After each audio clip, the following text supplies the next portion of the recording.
if that's looking like that's logged in. Let me get some tweets out. That's always fun. You guys like tweets. I like tweeting. Do you like the tweets? The tweets are fun? Is that what you like to do? You like to tweet? Get that back there. Okay, so those are out. That's set. I've got my show notes up.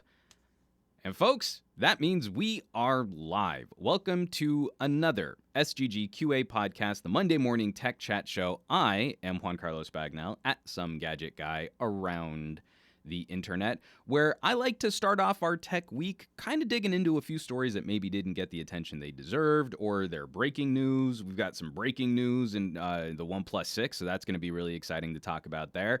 And then also just backtracking on some things that we started talking about last week, and we want to make sure we're staying on the pulse. This is all in coordination with SomeGadgetGuy.com and then just the other tech outlets that I write and produce for. You may have seen me on Fox LA. I'm going to be on Fox tomorrow. And then also on the Newegg Now. Newegg Now is a show every Thursday on Newegg. I'm already seeing some people jump into the live chat. This show, I like it to be very interactive. If you've not joined me before, I like conversations, and so I try and keep up with people in the live chat on whatever platform you might be streaming this from. The Patreon. There's going to be a Patreon plug later on the show. The Periscopes, the YouTubes. I'm seeing Fat Produce. I'm seeing Peter R126, Aditya Anil. Someone whose name is in a script I can't decipher. Alex Morgan, Farid. All right, it's gonna be a killer show. I'm seeing Sivanezan, Brofist right there. I'll punch that in too. So LGG7 and me Poco. So Goran Petrovic, hey, what's going on? So I want to start off with just a little housekeeping. As you may have seen, the Galaxy Note 9 launched last week. There was an event in New York on Thursday, and unfortunately I was not able to attend that event because I'm contracted. I'm doing a show with Newegg, and that shoots every Thursday. And I worry like maybe I might have ruffled some PR feathers a little. Like there was an invite. I was invited to go to Unboxed, and like I wasn't able to go. And I don't know that I expressed myself very well because it was one of these things where it's like, well, I can't turn down a paying job to go and cover this event. And I think it was phrasing it that way that maybe made it feel a little like I was thumbing my nose at Samsung or something like that. So if anyone got that impression, this is me airing some dirty laundry. But what was funny was immediately the day after, my producer over at Fox LA, Shaka Armstrong, reached out to me and said, hey, we've got a Samsung rep coming in to show off the Note 9. We could have one of the anchors do it, but would you like to come in? You usually do the Tech Tuesdays, but would you want to come in and just kind of chat Note 9? I was like, great. Yeah, sure. Let's do it. Any time for me to actually handle one of these phones would be very helpful. And so while we did the on-air news segment, we also immediately followed it up with a live stream where if you want to see someone who's only held the phone for, I don't know, maybe, I think I still have the volume up too. Let's turn that down. Someone who's only held this phone for a matter of minutes, fielding questions live.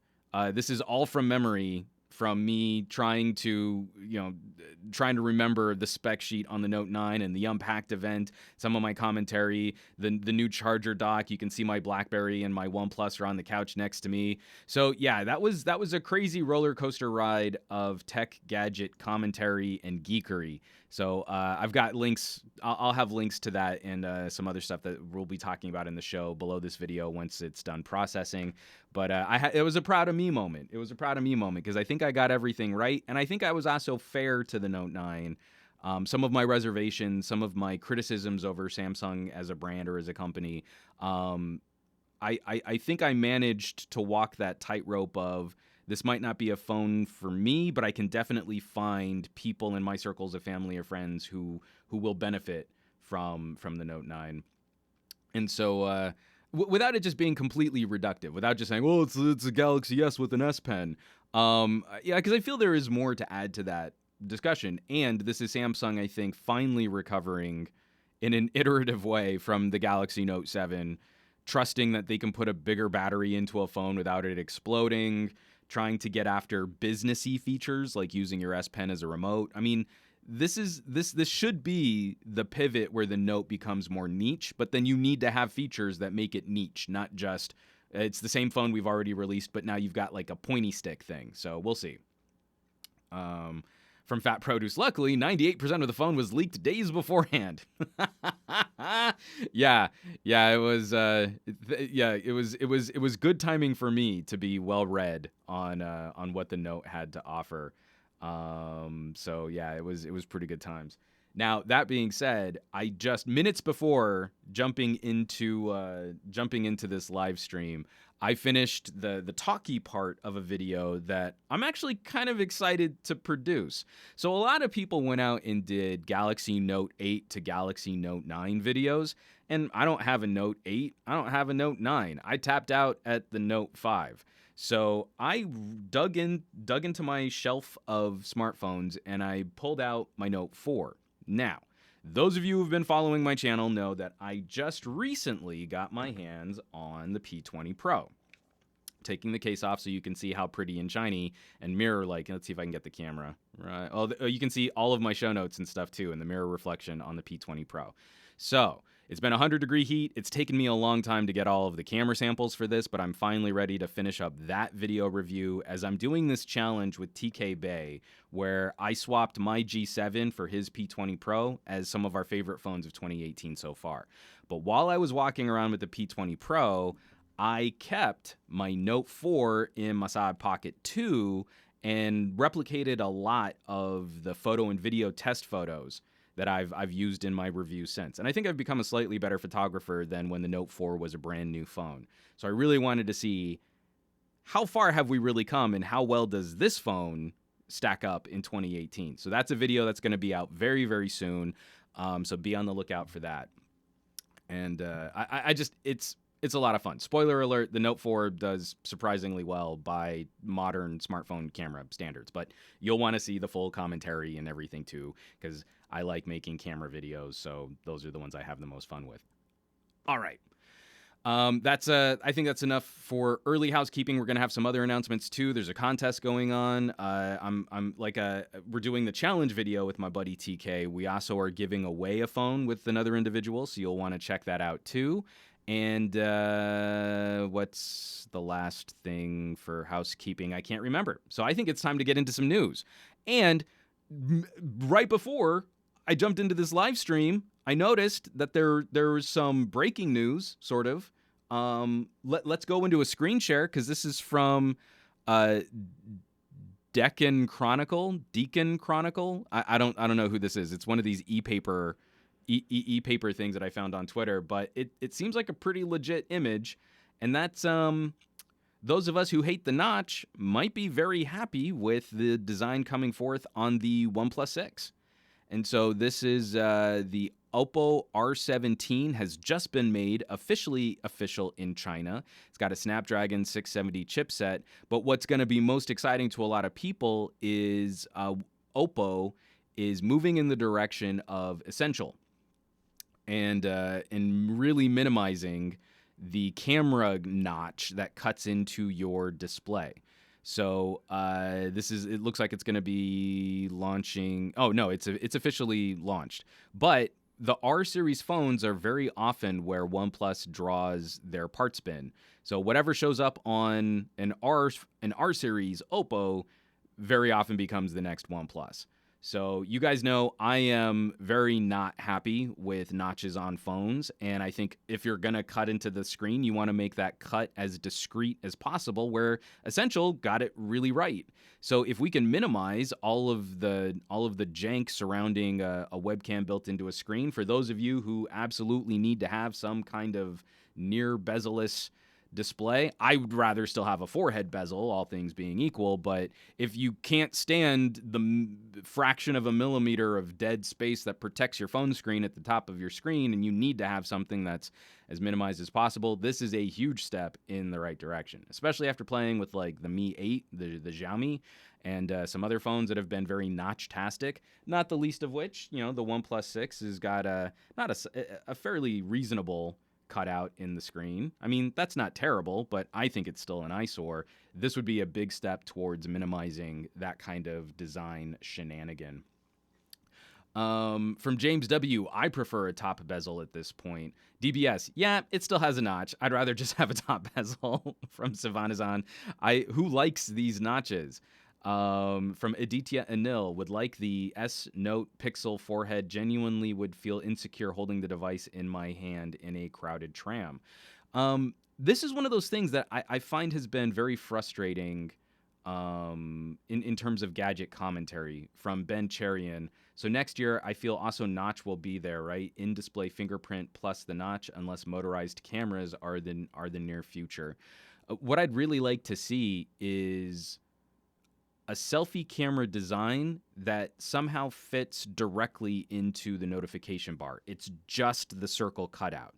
It's not the widow's peak of the Essential. It's not this teardrop design, where if we could get pixels of the display all the way around the actual camera sensor, so that this is only a circle that's occupying that notification tray, that notification status bar at the top, I think that would be the most practical, best solution moving forward for how we can minimize the impact of having a selfie camera on a near bezel-less screen design. But honestly, I kind of wish people would just get over this bezel fetish. I don't feel that near bezel-less designs are really all that fun to hold or all that practical. They're gorgeous to look at. But I just recently shot and produced a video on the SomeGadgetGuy YouTube channel. My experience is gaming on tiny bezel, no bezel phones has not been positive. You know, the OnePlus 6 is a monster performer. This is probably still the fastest phone of 2018. I don't know that anything has really superseded it. But when you really try and use it and your game controls are like pushed out to the very edges of this almost no bezel display, like my thumbs start cramping and then I have to shift to like a weird fingertip claw grip to keep gaming. I play a lot of games on my phone. I like to game on my phone. If the phone's going to be this much of a multimedia powerhouse and I don't feel like I always have to carry around something else like a Switch, then I want to be able to utilize that power and play a game. But I can't play for very long before my thumbs start cramping up with this current take. So I don't know. We'll have to see. I really hope that this is a design trend that continues to minimize that impact. Eventually, I think it would be great if we could have the screen technology where the display could be on top of the camera and then just turn clear when you want to use the selfie camera, but I just don't know how likely that'll be. I think it would be great if you could have the selfie camera smack dab in the middle of the screen. That would be really cool because then it would be like you were actually making eye contact with the person that you were video calling, right? Something like that could be awesome. You know, some sort of like teleprompter style, one-way glass type of way, you know, an interrogation room kind of display for your phone. But I don't think we're there. I don't think we're close to that being consumer ready. Not without it being very distracting. You know, that part of the screen where the camera is would be very different than the rest of the display, and that would be just as distracting. From Steve DeRoche, I'd never buy a Samsung. I think curved edges are worse than notches. Yeah, I can definitely appreciate that sentiment too. Even on my V30, that 2.5D glass on the sides, I just think things like that make phones way more fragile than they used to be. And yet another bit of crankiness. So I'm sitting at the Fox studio talking to the Samsung rep and kind of spilling my guts because like I said, I don't have a great relationship with Samsung at the moment. There was a little bit of fallout between Samsung and the last outlet that I wrote for when I joined that team. And kind of soured my personal relationships with Samsung PR for a little while. And I'm rebuilding it now. I think we're doing better. I think we can be friends again. But I was sitting there about to go on live TV on one of the top-rated morning news segments in Southern California and kind of just like, oh, yeah, and I like this and I like that. And, you know, there are some things I've been really critical of. I think it's fair to say, you know, there's been some geek sentiment, some geek concerns about the Note being in sort of a holding pattern while we wait for the S10. And he was kind of nodding along and kind of agreeing with me. And then just like, you know, and just how sad I was that you guys decided to skip my all-time favorite phone. He kind of looked up at me quizzically, and like, you know, time and time again, I think the best phones you guys have ever made have been the Actives. And he kind of nods like, oh yeah, we didn't do one this year. But to like Steve's point, when we were talking about curved edges, the Active was everything I ever wanted in a phone. I already had it in my brain. There was already a Galaxy S9 Active script in my brain about how this was going to be one of my favorite phones of the year. The only problem with producing that video was the fact that the phone that was going to be one of my favorites of the year just turns out to not have ever existed. So that kind of puts a crimp in my plans to make a video when the product doesn't exist. So that made me sad. But I told the Samsung rep, you know, hey, anytime you want to make an Active, send one my way. Just get on the horn, talk to your superiors, Samsung, let them know that I will buy at least one Active, so they should make that phone. And he seemed to think that was funny, or at least he was placating me, and he was really good at his job in being in PR. From Renato Laporte, talking about AMOLED. Problem is, AMOLED panels aren't all that transparent. They are a green grayish hue. And so, I mean, I've seen like a number of, like LG has a transparent touchscreen concepts that they've used for vending machines. And you're right. There's a hue, there's a color, there's a tone. So I don't know that we'll really have a good solution for a transparent display that can cover a webcam anytime soon. I think instead we'll probably need to move on to creatively hiding the selfie camera, either by making it just as little of a cutout as possible, like why I like this concept for the OnePlus 6T, this Oppo R17, or of trying to make it something that's hidden through some kind of motorized action or a flip-out camera or something like that. If we're going to be getting foldable phones and we're going to be getting modular devices and we're going to have all these other ways that we're going to interact with our phone, I'm sure we can find a way to include good antennas. I mean, if we're going to do 5G, we're probably going to need to make our phones a little thicker again, and finding some way of hiding the selfie camera, which is a terrible camera, and everyone should just get really good at using the rear camera for their selfies, but video calls still need something. So let's move on. We do have a little bit of news here that I don't think anyone's going to be tremendously shocked by or anyone's going to be super surprised by. Here, let me pull this up. This is by way of cbc.ca. Google tracks your movements, like it or not. Google services on smartphones store location data even if you use privacy settings to prevent it. Google wants to know where you go so badly that it records your movements even when you explicitly tell it not to. An Associated Press investigation found that many Google services on Android devices and iPhones store your location data even if you've used privacy settings that say they will prevent it from doing so. The article goes on to talk about some of the researchers at Princeton who have confirmed these findings through the Associated Press. And then it goes on to talk about who is affected by this and what privacy issues, privacy risks might be a problem. So let's get this back here.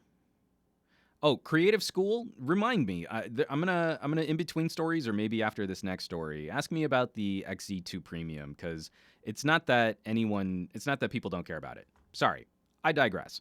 Google, don't be evil. At least operate at the standards that you're going to expect other developers to play by the rules by. That was a terrible way for me to admonish Google. That sentence sounded so much better in my brain before I said it out loud. So I think a lot of us, if you've been following this podcast or if you've been watching my videos, anything like that, I think a lot of us would probably, lover of tech, what's up? How's it going, sir? I think a lot of us would file this under disappointed but not surprised. Google has a long track record of pushing the boundaries and stepping on the toes of individual consumers in privacy situations. I think they've been on the radar for being criticized since their shenanigans with Google Maps and tracking Wi-Fi SSIDs.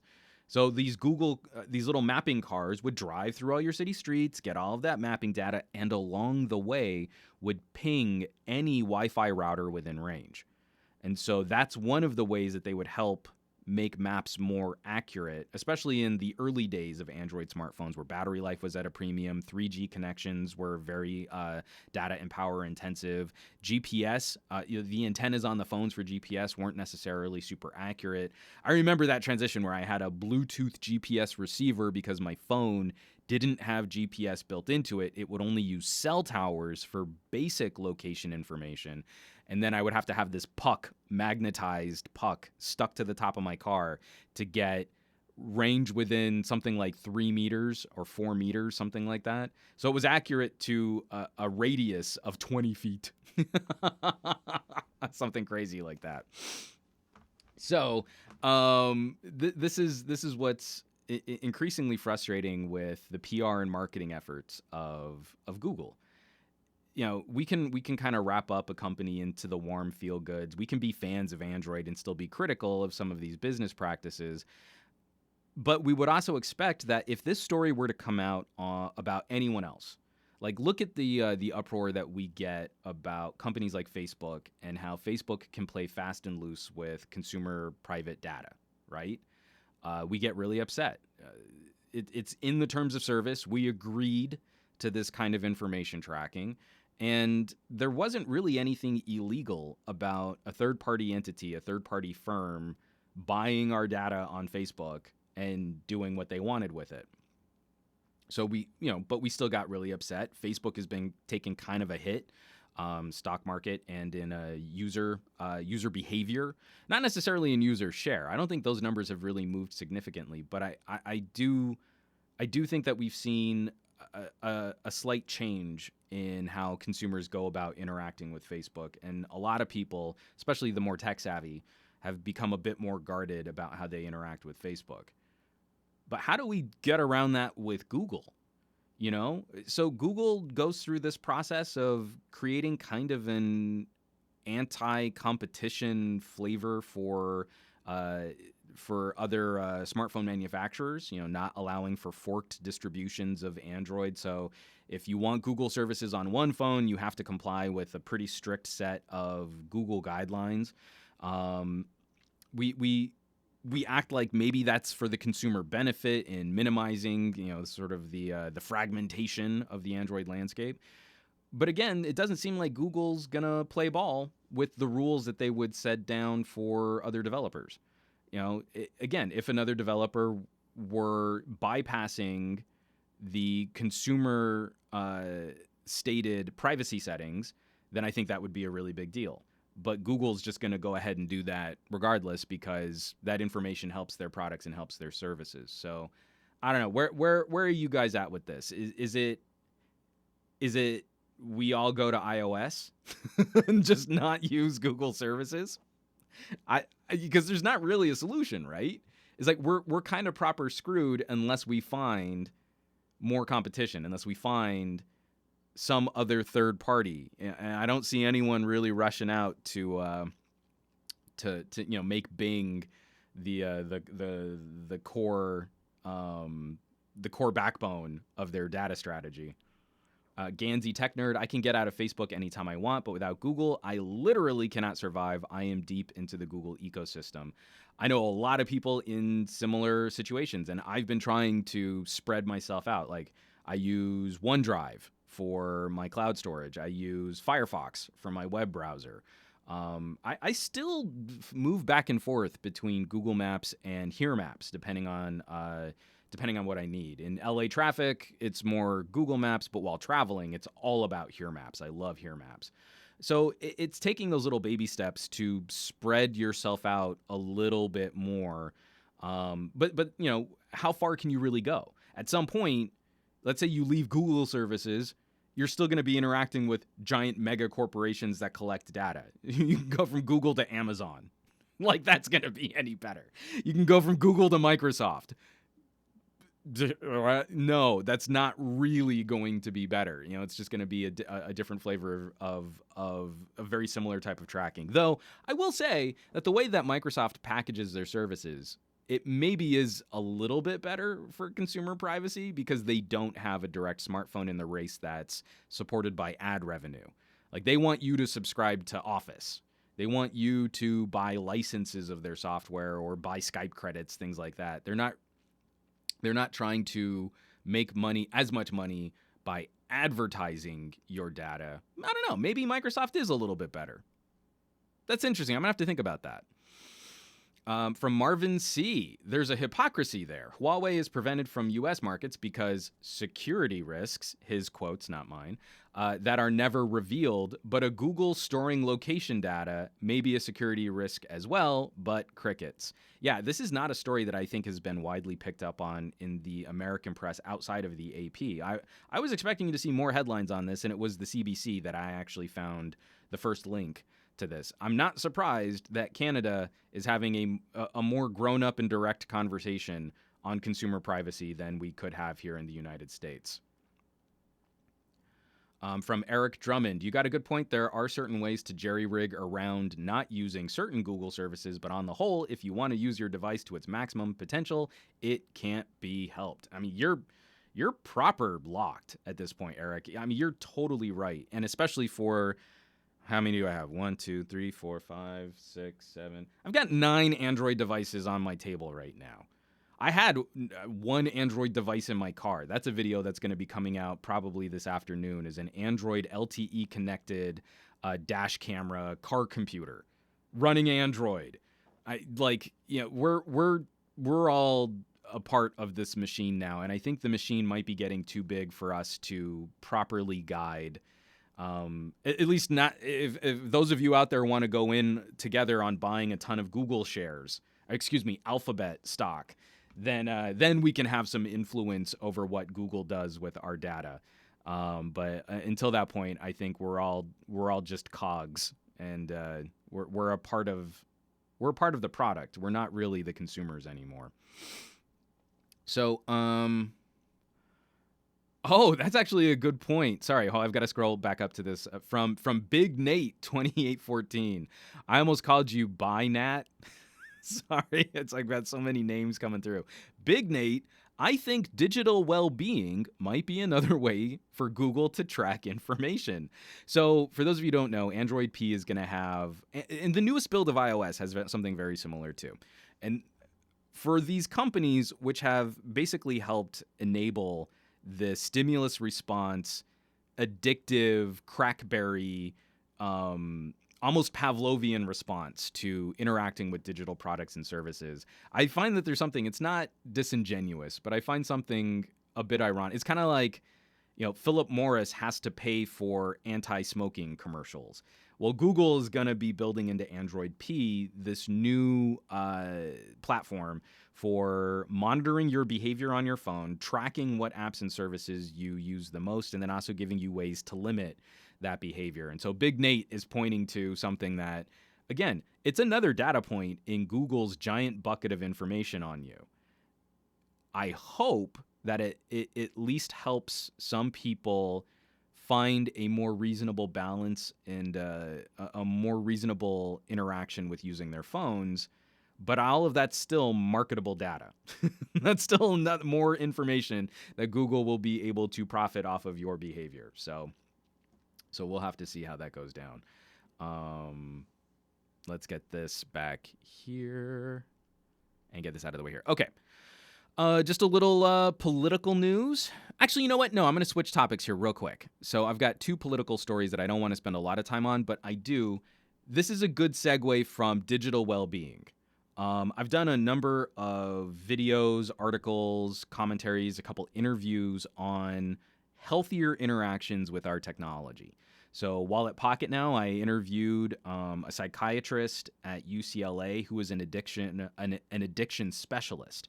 And I mean like improper, like looking at gambling addiction. And he had a focus in a lot of that kind of obsessive behavior. And so I had heard this common knowledge. Your brain responds to the colors on your smartphone screen. It tied up in that notion of like, bright white light at night can screw with your circadian rhythm, so you can't get a good night's sleep. And vibrant colors create more of an addictive or obsessive compulsion to use the device more. And if you want to back away from that, you can switch over into black and white mode on a lot of phones, and that's going to help curb some of that behavior. And so I spoke with an addiction specialist. I sat down and had an interview with a psychiatrist, which I should actually put up as just part of one of the podcasts, because I had a really great conversation with him. But that idea doesn't really seem to have a direct studyable correlation. Or excuse me, causation. Correlation does not equal causation. And we can see that some behaviors are modified when you change your phone screen to black and white or monochrome mode, but that might be because you are making an effort to change your behavior, not because there's some kind of mechanism in your brain that's responding to color. And then I also had a sit-down interview talking about ear health and audio quality, things like that, with one of the top hearing loss specialists in the country, making her one of the top hearing loss specialists in the world.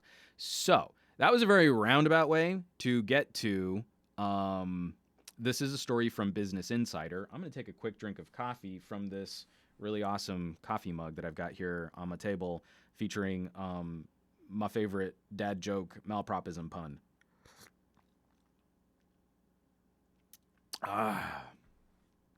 Okay, so this is from Business Insider, and let me click on this story. Because this actually does move the needle on my smartphones can be unhealthy for you kind of commentary. This is from Business Insider. Blue light emitted by smartphones and laptops accelerates blindness by making a molecule in our eyes toxic, according to a new study. From the first paragraph of the article, a new study found that blue light can cause macular degeneration, one of the leading causes of blindness. Blue light harms our vision by damaging the eye's retina. The study found that blue light turns a molecule in the eye into a poison that kills photoreceptors, which do not regenerate. Special sunglasses that filter blue light might help, but specialists are not sure how much good they really do. So, this makes a lot of sense when I have a condition called psoriasis. Which basically it's an autoimmune condition which causes my body to grossly overreact to perceived threats in a very eczema kind of like way. On my legs right now, I've just got patches that are covered in scabs that don't need to be there. It wasn't from any kind of initial damage. It's just my skin overreacting to some kind of perceived inflammatory situation. So one of the things that helps psoriasis is getting more vitamin D. I am a little vitamin D deficient. It's funny, in Southern California, you'd think you'd get plenty of sun, but in trying to avoid the sun during the summer, I don't work out as often as I should, and because I'm not working out as often as I should, I'm not getting out to get as much sun as I should, so then I'm not getting as much vitamin D, and you just go from your house to your car to a building to your car to your house. You don't really ever get good sun exposure, especially ultraviolet B rays as opposed to UVA. So UVB can be filtered out by your windshield, and then you just get cancer-causing UVA rays, which is awesome.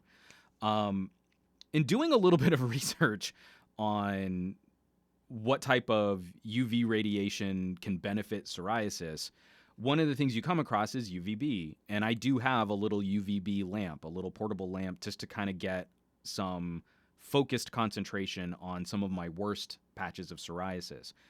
It is crazy dangerous to use some type of UVB lamp on your own without some kind of education and training.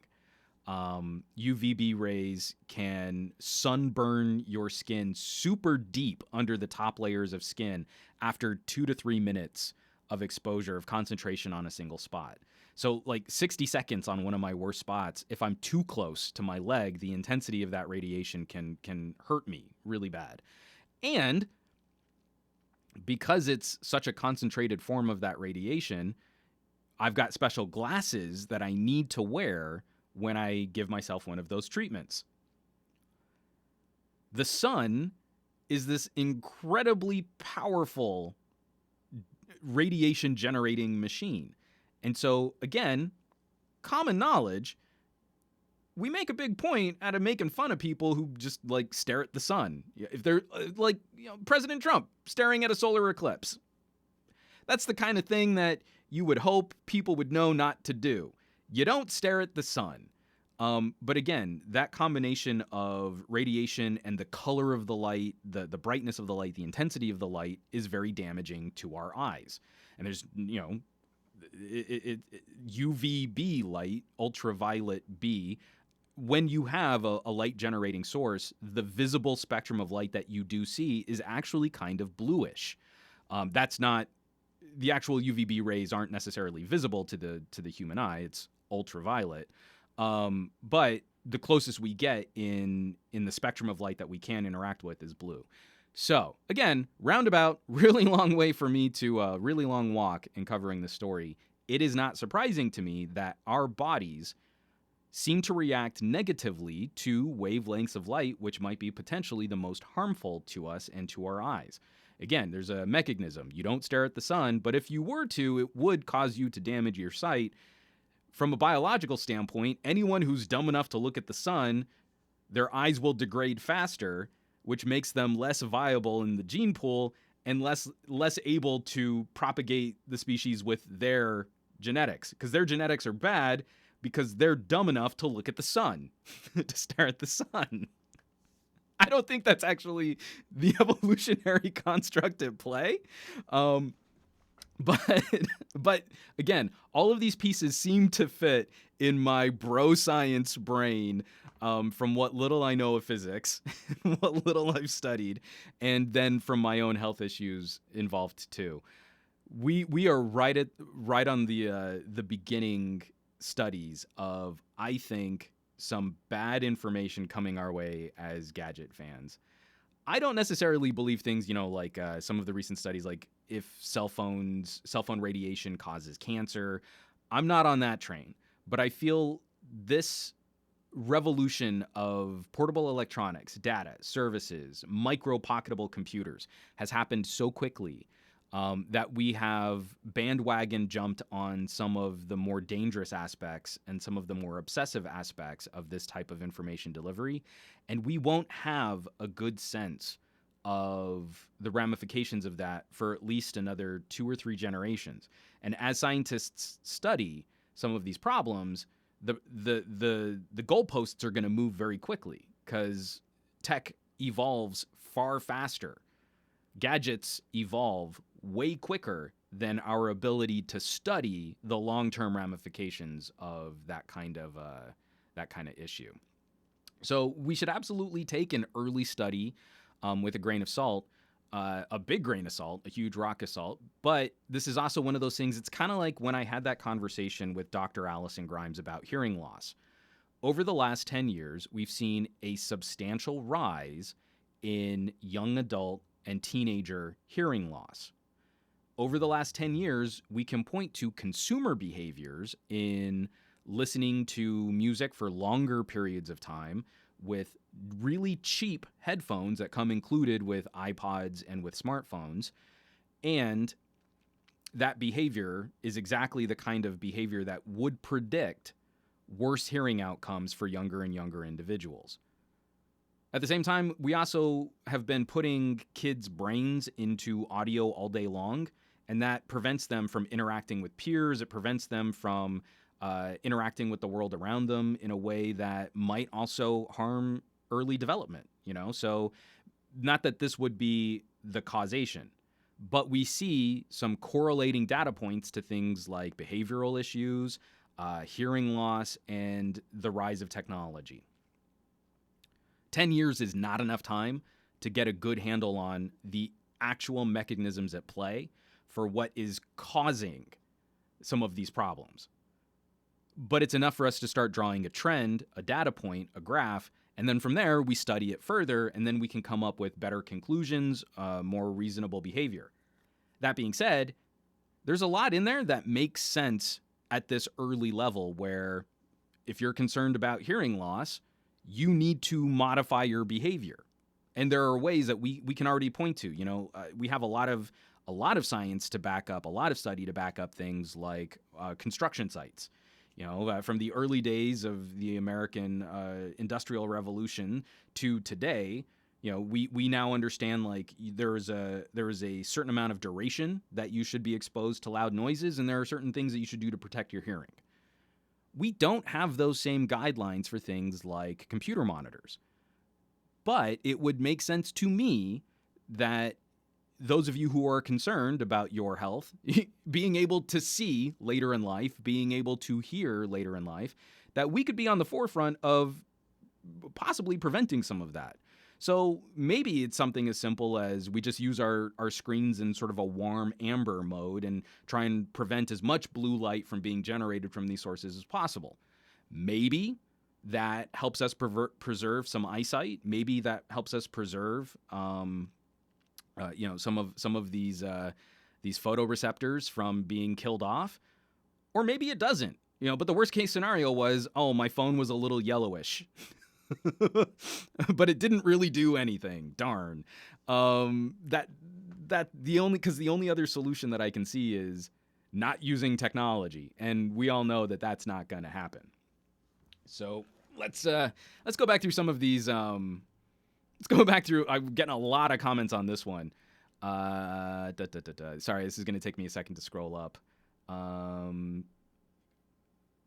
There it goes. Okay, so Gabaletta. Companies like Gunnar make the argument that their products effectively reduce significantly the effects of blue light from our devices. We've been doing this for a long time. There were, if you remember, late 80s, early 90s, everyone wanted a pair of blue blocker sunglasses, man. Those were the jam. I remember those commercials.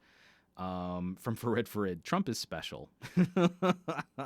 From Renata Laporte, but isn't the wavelength of blue light from screens just visible light? It is between UV and IR. That's correct. But I think what they're drawing on are combinations of wavelengths of light. And again, I don't have the full study here, but I can read from a little bit more. This was published last month in the journal Scientific Reports. Blue light emitted by phones, tablets, and laptops might increase our chances of becoming blind.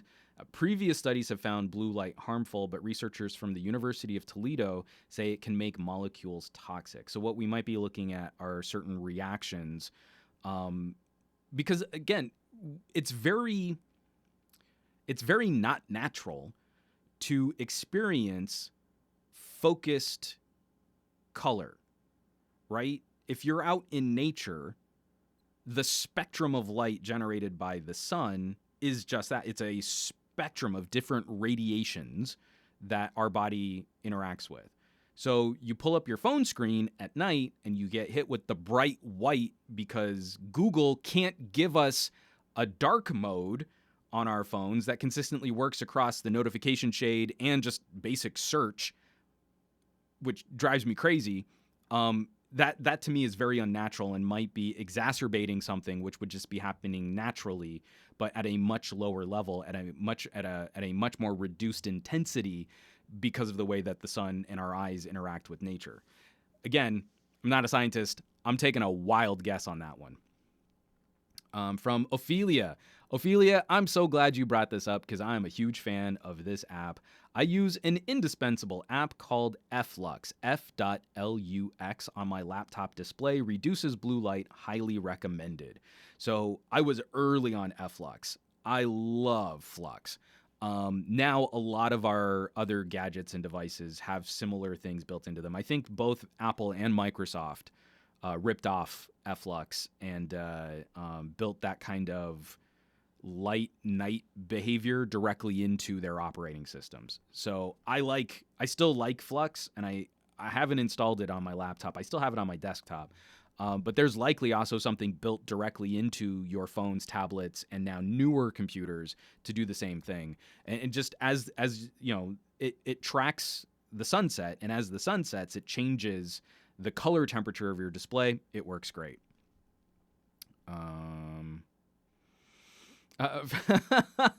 Corrido Chris, coincidence or not, he's wearing blue. Not only am I wearing blue, I've set all of the lights in my office to a soft blue. So basically, I'm just killing my eyes as quickly as I possibly can, and I'm trying to harm your eyes as much as I can in doing this podcast. Let's see. Let's get this back here. From Money Singh, is Juan high today? No, I only got 2 hours of sleep last night. Let's get this back here from Marvin C. Is the blue light issue worse or about the same comparing LCDs and AMOLED displays? There is no information right now on what they used to test in this study. I sincerely doubt that the quality of light created from an LCD is going to be so substantially different from an AMOLED that it's going to have a noticeable impact on our biology. I would imagine that would be pretty consistent or very the same. And some other comments. This one's actually kind of interesting. Let's see. From Ophelia, again, we're highly sensitive to blue and red on the spectrum. They affect our experience of the passing of time and threats, most likely from evolution, especially the warning of sunset, right? Before we lived in a time where we could create artificial light, the warmer colors of sunset were probably a pretty significant cue to our biology that nighttime was coming. We had to wrap up our daily tasks and get ready for protecting the tribe from any kind of outside threat, and then also getting some sleep so that we could recharge and be ready for the next day. Similarly, why brighter, whiter light in the morning in many areas of the globe sort of signal to the brain it's time to wake up, it's time to be energized. So looking at bright white light right before you go to bed creates sort of a psychological construct that tricks your brain into thinking you're experiencing morning when you're really not. Whew.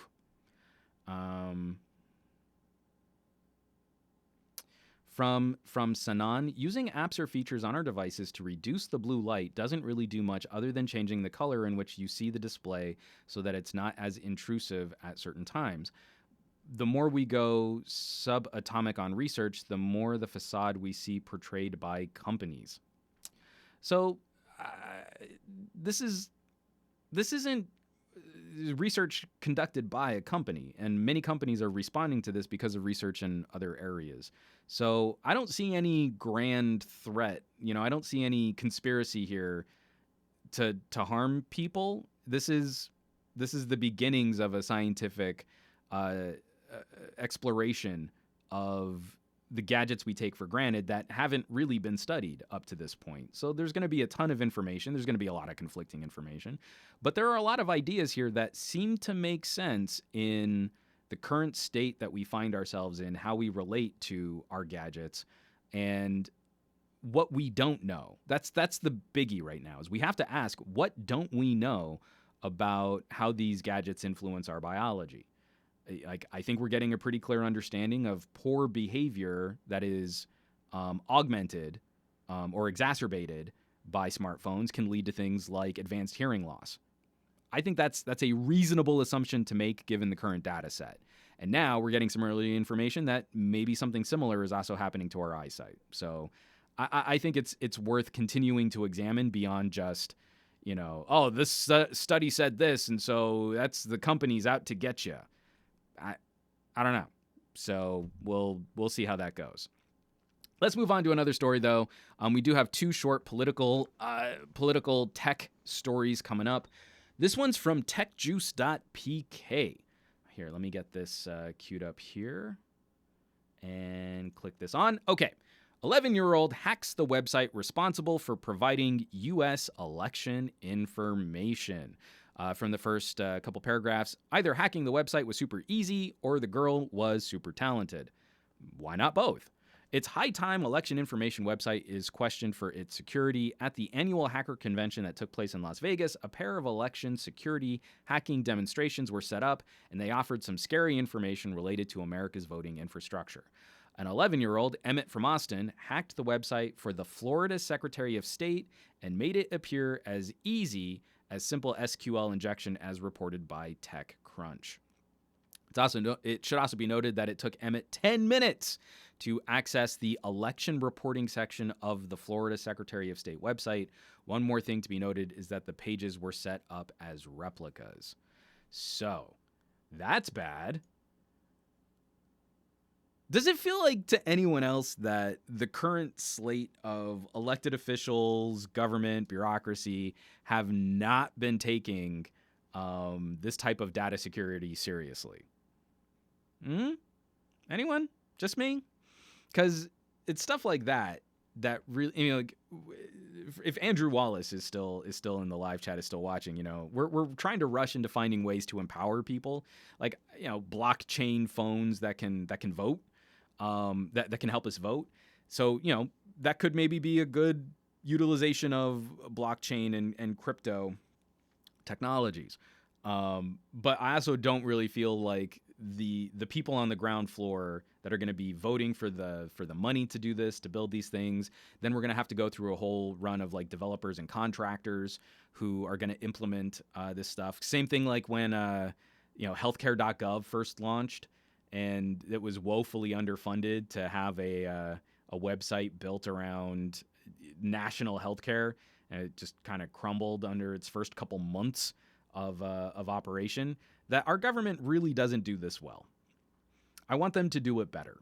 It's not that I think it should be a private institution. I really do think government should be involved in this stuff, but they need to be taking it more seriously if they're going to be jumping on it. So this is getting ridiculous, especially with everything that's going to be affected by these types of easy attacks. Internet of Things, your connected dishwasher, your connected washing machine, your connected refrigerator, so you can see what's in the fridge without having to walk to the fridge.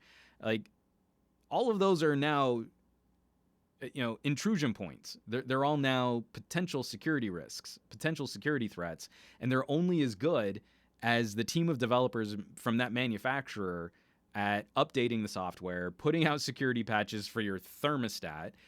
And if they're not, then not only could it potentially be a way for someone to gain access to information in your home, but then these are tiny little computers. And we've already seen denial of service attacks from these tiny little mini computers that are built into thermostats and dishwashers and all the rest. So I'm hoping that more stories like this are picked up on in the news, so that we can have better security through sunshine. Sunshine is the best disinfectant. You need to expose these kinds of threats, not try and sweep them under the rug and hope that they go away. Because any bad actors out there, any other foreign interests, domestic interests that want to do harm to infrastructure, know about these things. So consumers should know about these things so they can better protect themselves.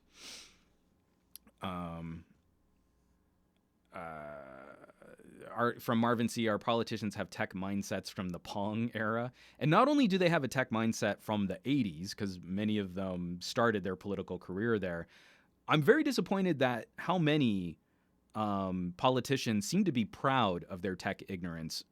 To pick on someone on my team, Brad Sherman, he is my elected representative in my district.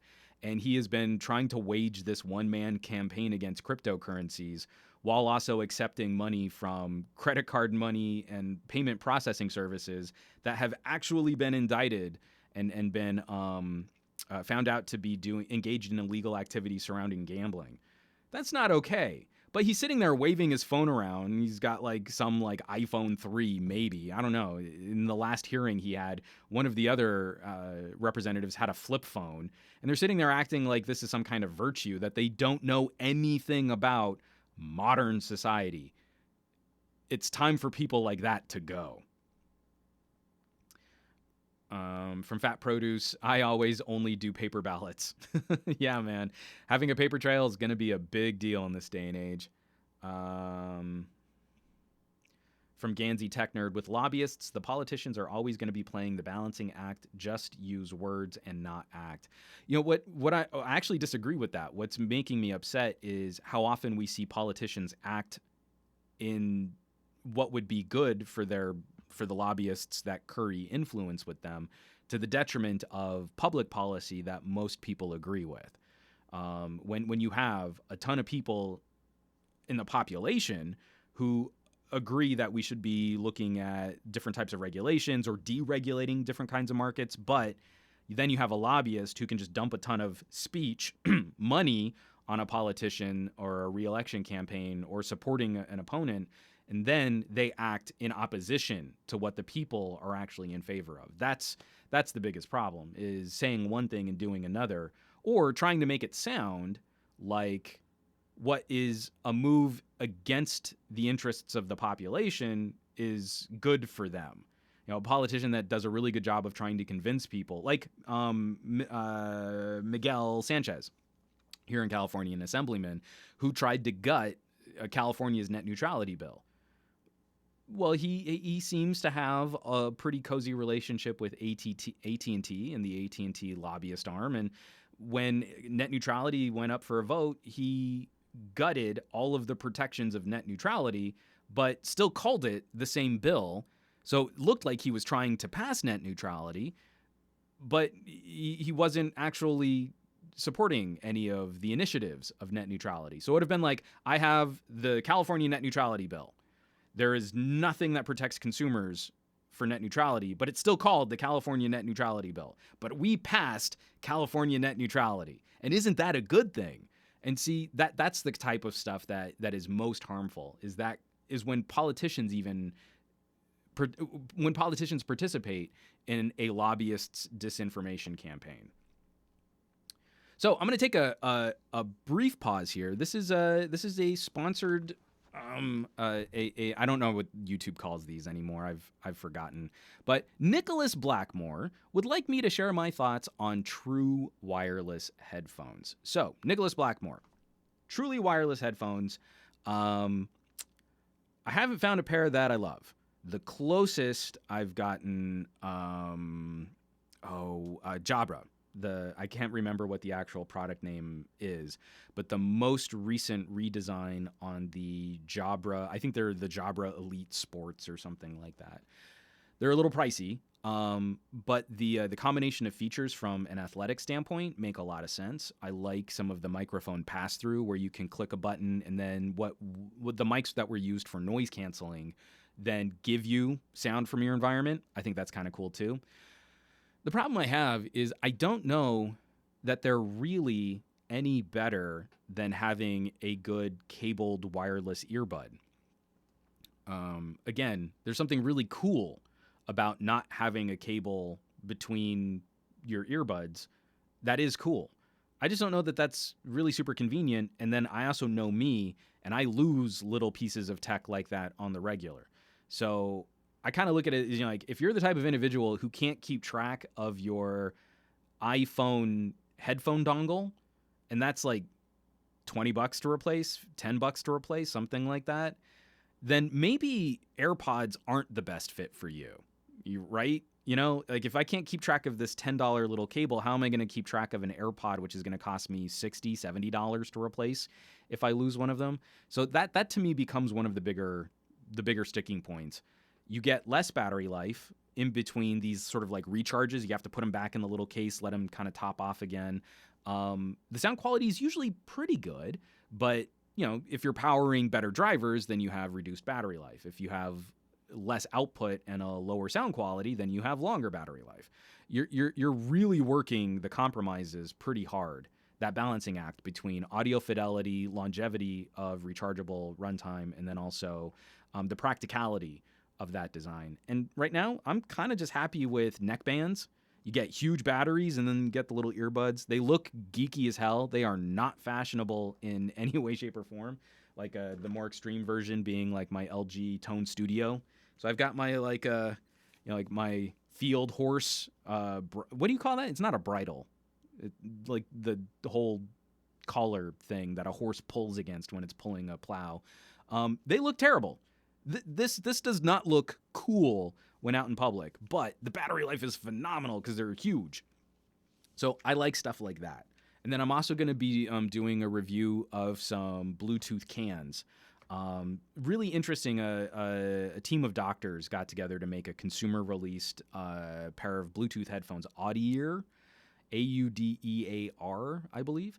And built into the headphones is a hearing test. So you give yourself a hearing test, and then the headphones are supposed to tailor fit your hearing to the headphones. And then you don't have to keep running the app if you don't want to. That's stored on the headphones.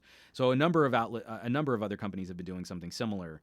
Even HTC has an ear scanning mode. Samsung has an ear scanning mode. But again, it's another player from a team of audiologists that are trying to do something similar. So those are my thoughts on wireless headphones. I know that's not exactly probably what you were looking for, but from those that I've played with, there's a cool factor, but I don't know that they're necessarily better than anything that we currently have, or at least not more practical. Anyway. Let me scroll back down. I'm going to need to get another drink of coffee here because there's a lot going on in this live chat. From Ganzi Tech Nerd, after watching Joshua Vergara's AirPods video, I agree that as long as truly wireless earphones can perform individually with each side acting as a master, that is the best. From Farid, true wireless earbuds won't work if you have super curious kids or pets. They might swallow them. Yeah, try and keep swallowable technology out of the hands of toddlers, he says as the father of a toddler. Let's see. Let's get this down here. Ganzi Tech Nerd, I was just from Gabaletta. I was just about to say that Joshua Vergara made a solid point about the whole master-slave connection that most wireless earbuds have. And again, it's kind of tricky, you know. What happens when you lose one? That sucks. From Fat Produce, listening on my LG Tone Studios while walking at the moment.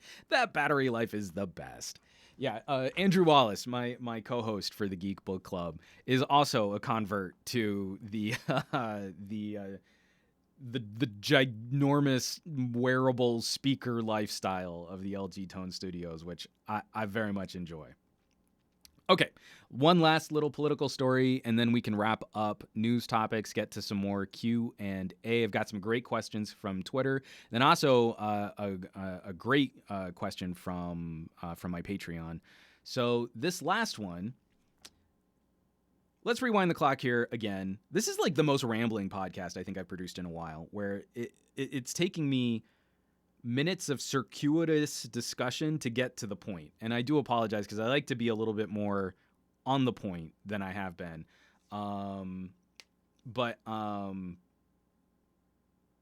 Yeah, let's backtrack here for just a second. Last week, we covered a story. I covered a story, and we talked about it on the podcast, where I actually had a bit of praise for the FCC.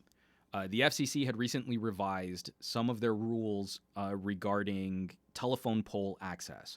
This has been a big sticking point in a number of communities because a company like AT&T or a company like Comcast can halt a new player entering into that market by basically, in the most childish way possible, just saying, oh, well, we can't get to the telephone pole to move our cables, and you're not allowed to touch our cables, so you can't string new fiber until we can get there, and that'll happen never.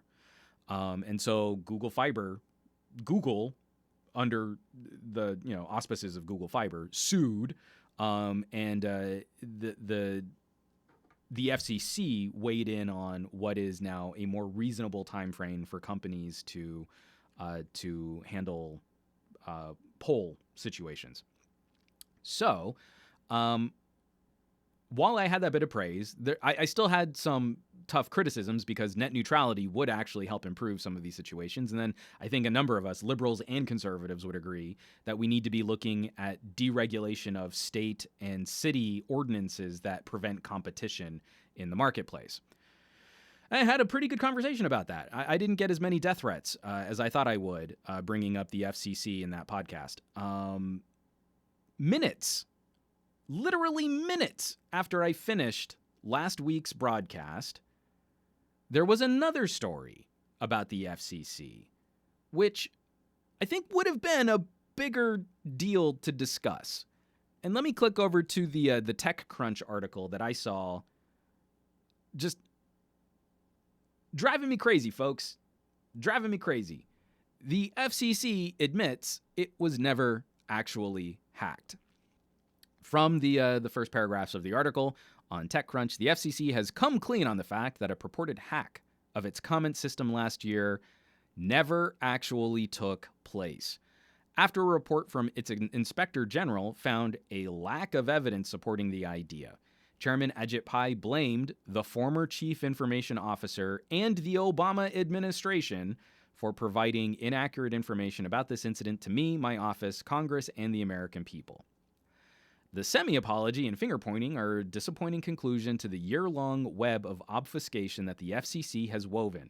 Since the first moment it was reported that there was a hack of the system, there have been questions about the nature, scale, and response to it that the FCC has studiously avoided, even under direct congressional questioning. And we can kind of see how that circle of logic played out. So the FCC was able to dismiss the validity of citizen comments regarding net neutrality because they were operating under this claim that their system had been hacked. They couldn't provide any evidence of the hack. They did nothing to shore up the commenting system.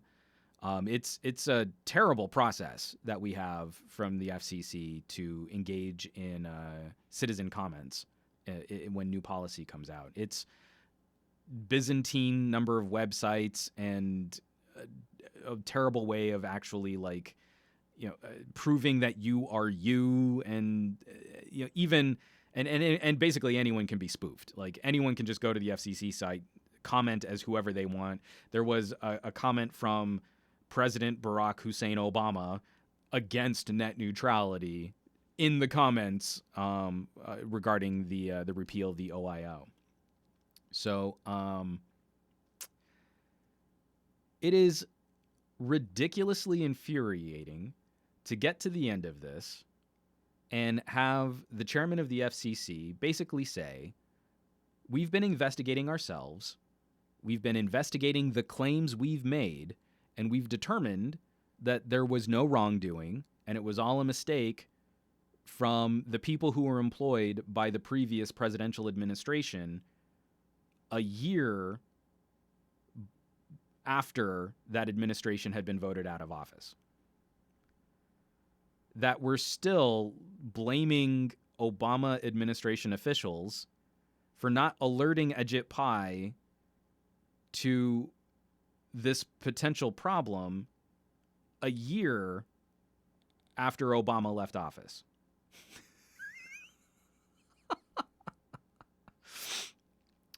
There was no denial of service attack. There was no cyber attack of any kind. The only thing we could point to is that there was such a huge rush of comments after John Oliver posted a short link, a shortcut to get around the terrible bureaucracy of the FCC website and to help people make comments more efficiently, that if there was any disruption to the commenting process, it was because the FCC servers just couldn't handle the load. But that worked out to the favor of, again, a calculated and targeted misinformation campaign to try and deceive the American public, and then the ability for Ajit Pai to walk around this plausible deniability. I had no idea. I was just, relating back the information that an Obama appointee told me about this, and he said it was an attack. I had no idea, but we've investigated ourselves, and we've determined that we've done nothing wrong. This is a I don't even know what the word is. It's not Banana Republic. It's not Kangaroo Court. It's something like that, though. This is an utter and complete farce of regulatory capture by the industry that's this agency is supposed to be regulating. So we can't go back. We can't examine the fallout or the ramifications of gutting net neutrality based on information like this. There will be no penalty or repercussions of doing business like this in bad faith. This is a complete farce.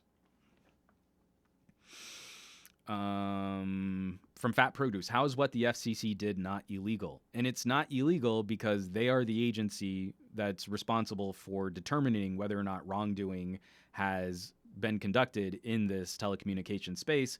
And they have recently declared that things like the internet are not telecommunication services. So they do not deserve any special protection or regulation. The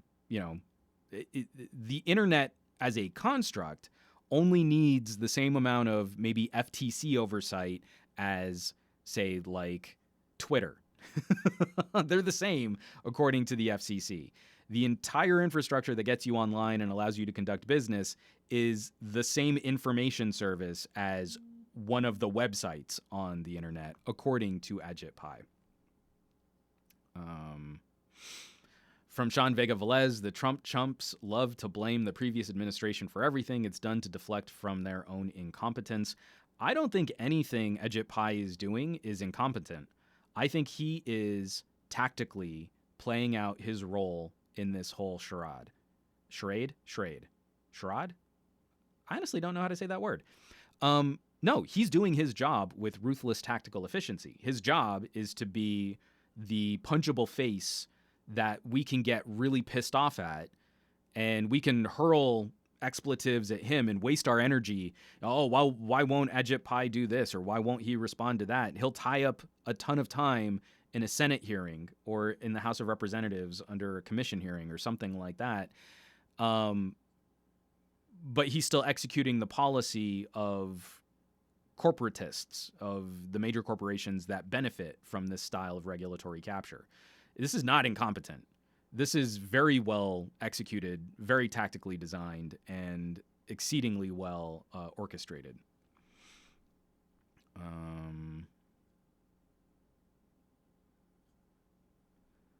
Let's see. From Ophelia, net neutrality ought to be made an electoral issue. I completely agree. This is one of those things where until we can get it sort of properly entrenched in law, the way that it probably should have from the beginning, but in the early days of the internet, it was still such a novelty that it was difficult to kind of move. In the same way that we were just recently complaining about, election hacking and how our politicians don't take this tech stuff seriously. When we started this conversation about net neutrality, our politicians took it even less seriously. Like, the internet was just this wacky, frivolous thing that you could download porn on, and we had to protect kids from porn. It's now become the backbone of modern society and should be protected in exactly the same way that we regulated telephones, electricity, and water. From Sherrill, basically the FCC moved the goalpost. Not only just moved the goalpost, they're trying to subtly rewrite what their argument was, because they're not claiming that there was any wrongdoing, but that they're trying to say, well, there was this conspiracy theory that there was an attack, and they were the ones who created the conspiracy theory. But they're not owning up to that they created and distributed a false piece of information regarding what happened. So it's just terrible. Let me flow this down here. From Gabaletta, bring the floppy disk back for increased security measures. We'll all just have to go to hard copy magnetic storage. That's the only way to protect ourselves. So that wraps us up for news. I do have from Aditya NL. I like this comment. We're just gonna if I may, a fundamental right to information knowledge should imply the safety of the internet, since it's basically a collection of servers, each given a name tag /ID.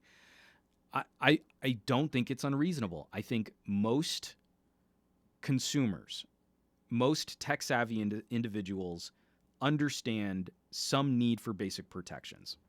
I viscerally disagree that the FTC is the right body to safeguard the internet. A lot of people disagree with me. But the thing is, rational individuals, we all agree that some kind of oversight and some kind of regulatory position is necessary to protect this communications backbone, which has largely been built up through public initiatives, public monies. Just that private companies get to profit off of public infrastructure. Great. We love that kind of wealth redistribution and socialism when it benefits corporations. We might disagree on what regulation of this space should look like. And rightfully, we should have debates about that. But right now, the current party in power does not believe we should have any kind of regulation over this space, and that corporations should be in charge of how information is distributed, what information can be distributed, and how you should be charged for utilizing infrastructure that was largely built up and improved upon through public funds. There we have a major problem. When the House of Representatives, the Senate, the presidency, and now a lot of the judicial branches throughout this country don't agree with the population that there is a concern and that there is a problem there, that's where we need to start really looking at fixing some problems. And that's the end of my little soapbox, my little political rant. Okay, I'm going to get to some tweets and a Patreon post and some other more fun conversations. Raphael on Twitter just tweeted me to let me know that he's watching this podcast right now on his LG G7. This is from Steve DesRochers on Twitter. Here, I can go into screen share and just share his tweet right now. And this is, what do you think about the rumors of the Blackberry Key 2 LE? So, Steve, thanks for sending in that question. I am a huge fan of what BlackBerry has done with the Key 2. This phone still has my personal SIM card in it. Out of all the phones that I've reviewed in 2018, this phone has lasted the longest in actually keeping me using it as a communications device. I've also recently been sharing a few more photos that I've taken from it. I have a 19-minute camera review of the Key 2, and anyone who says that this camera is garbage doesn't know how to camera. IMO. So I saw the rumors on the Key 2 LE, and it looks like it addresses some of those concerns that maybe the Key 2 is too expensive. I don't think it is, but that's been sort of the running gadget reviewer commentary. Have you noticed that? If it's not a OnePlus, if it's not a Pixel, then it's too expensive. The LG G7 was too expensive, even though it launched on most carriers in the United States with buy one, get one free deals, and the international launch of the LG G7 has put the pricing pretty aggressively against the Galaxy S9. But why would someone get a G7 when you can get a Galaxy S9? It's too expensive. You can only sell an LG if it's $300 and a half a ham sandwich. But this is getting really frustrating. The HTC U12, it's too expensive. BlackBerry Key 2. Oh, who would ever buy that? It's way too expensive. And it's like it's cheaper than a Galaxy. It's cheaper than an iPhone. It's the most secure Android phone on the market today. If you don't care about that, fine, but that's not too expensive. That's what this phone costs. So the BlackBerry Key 2 reduces some of the internal specs, uses a lower powered chipset, a slower chipset. I think it's one of the 630s. I think it's less RAM, less storage. What I'm actually kind of surprised by is I thought that what we're getting in the Key 2 LE, what we're rumored to be getting in the Key 2 LE is what I thought we were going to get with the Key 2. I thought BlackBerry was going to take the Key 1 and move from the Qualcomm 625 to like the 636. Then maybe increase to like 4 gigabytes of RAM and maybe give us an option for 64 gigabytes of storage. I thought that's what we were going to get, just some subtle iterative internals upgrade and then using this nicer shell. I mean, a lot of the design and build, like the keyboard, the flatter sides, the button location, things like that, are all well improved on the Key 2 over the Key 1 as I've been using this phone more. I like it a lot. So I'm actually kind of happy to see it. I'm happy to see a Key 2 LE in that it really, like, that will be their mid-ranger.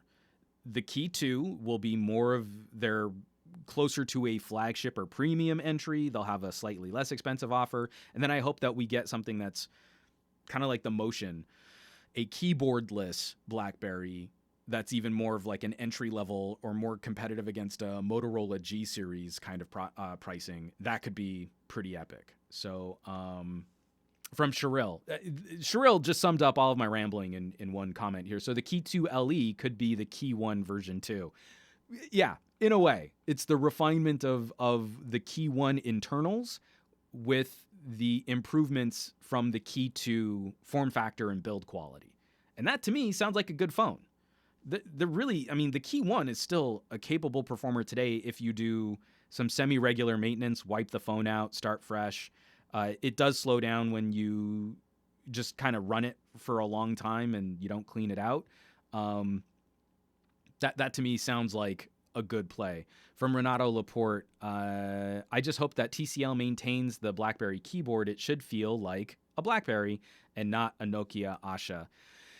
And it's funny that you bring that up because there's also like someone else was pointing out there was a Motorola Windows mobile phone that the keyboard doesn't feel tremendously dissimilar from what TCL's done here. But like I said, I mean, like I've been a big fan of this hardware. I like it a lot. So I think if TCL stays on this track, then we've got a great niche business productivity player. And I think that's the best play for them right now with the BlackBerry brand. From Aditya Anil, dude, the LG G7 is priced so good. Saw the prices and was surprised. For the audio and camera experience, it's worth the money. But if you're at launch and then you see a price tag and you haven't really reviewed the gadget, but you've already made up your mind that you're not going to like it as much as one of the phones that has better SEO, like a OnePlus, then that's all you're going to comment on. The LG G7 has a Qualcomm 845, and the OnePlus 6 has a Qualcomm 845. Why is the G7 so much more expensive? Oh, I can't handle this. Everything should always be cheaper. And it doesn't really sum up everything that happens when we're reviewing the pros and cons on a gadget. And it's very frustrating because by the time I put out a video on something, I'm basically trying to undo some of that education from other tech reviewers who I don't feel are always as consistent in their approach to reviewing every phone. I feel like they are more inclined for picking winners and losers instead of actually reviewing the product that they have in hand. Let's get this down here. From Sherrill, do you get that problem in needing a refresh with the Key 2? I have not had any issues with the Key 2. Nothing feels like that has really slowed that phone down.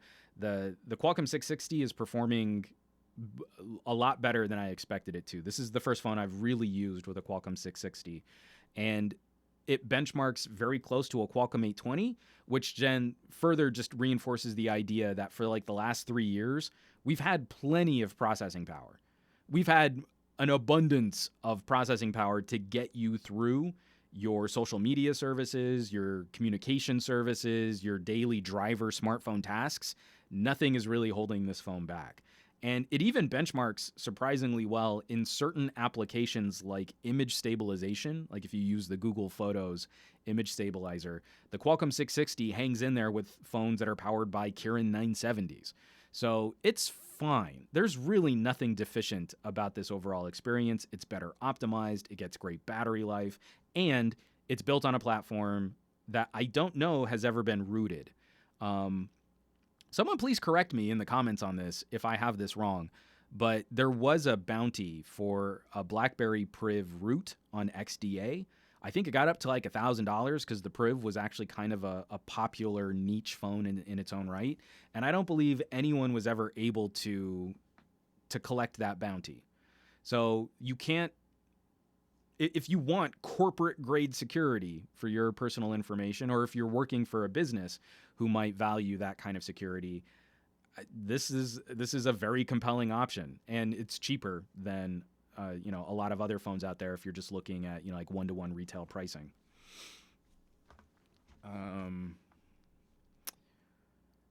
Steve DeRoche, that reminds me of the latest MKBHD video titled "Note 9 is underrated." You what, mate? I've been really frustrated because the Note does not represent what I want it to represent anymore. But I've been really frustrated by the people that wrote it off before it even existed. It wasn't going to be exciting enough. Galaxy S10, just wait for that because that's going to be the real thing. The Note 9 is only a Galaxy S with an S Pen. What we actually got in terms of software on the Note 9, it's not really encouraging me to pull the trigger for my own daily driver phone, but it makes sense. Especially if you were coming off of, say, like a Note 5. Like let's say you skipped the Note 7 debacle or that you waited out the Note 8. That would be a huge upgrade in the right direction for someone who's in the Note ecosystem, who's really using the S Pen and didn't just want a phone with a big screen. And now you've got things like better DeX support so that you can plug into a computer monitor just like a Huawei Mate 10 can, and you can get like a computer out of your phone. That stuff is really interesting. And not a lot of companies are doing that. So it's expensive. You're going to pay a lot for that Samsung magic sauce that they have put in the Note. But I get it. It's a niche device now. It's not the big screen option. It's Samsung's business option or productivity option or artist creator option. I get it. And in exactly the same reason why I like the Blackberry so much. That makes sense to me. So I don't, we've come full circle now, which is hilarious, that the Note used to be like the big bad. It was like the only monster phone in town. Then it wasn't doing enough to separate itself from the Galaxy S9.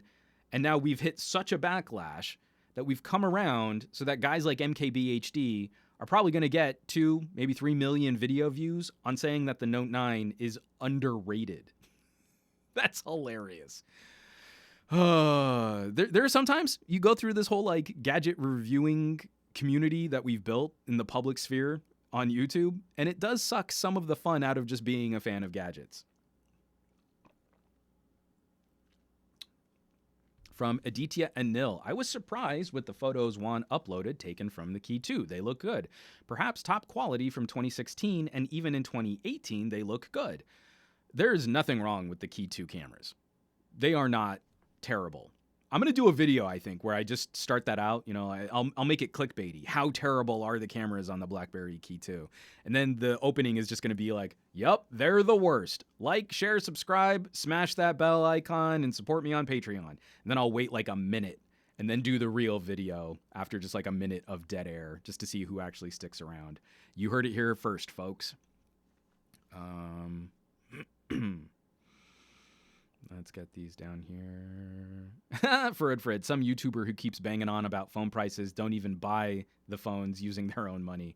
I mean, I resemble that. I get a lot of review units still, but like I said, I'm still trying to rebuild some kind of relationship with Samsung, so it's kind of a bummer. I might go through all of 2018 and not review anything Samsung because I held out for an active that never existed. I'm really upset about that.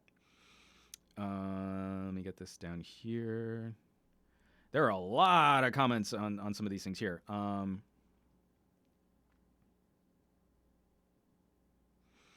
Sharil Abdul Rahman. Also, here's a question. What will happen if you plug the USB-C adapter into the Key 2?